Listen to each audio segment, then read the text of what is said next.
Isang pinapalang araw na naman mga kagaya. 4 days na i-transplant natin to pipino natin. Ayan, ito yung una natin na namumunga na at madami na tayong na-harvest.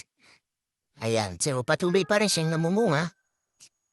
Madami pa itong ibubunga yung unang batch ng ating pipino. Para may kasunod tayo, kaya nagtanim ulit tayo ng panibagong punla. Ayan, ngayon po yung mga panibagong punla natin na pipino. 4 days na may transplant natin, ayan na sila.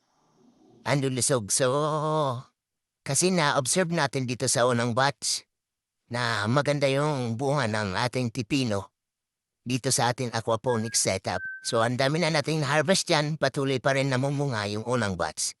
Happy farming, mga kagaya! Hanggang sa susunod na vlog, antabayanan nyo. Maraming salamat!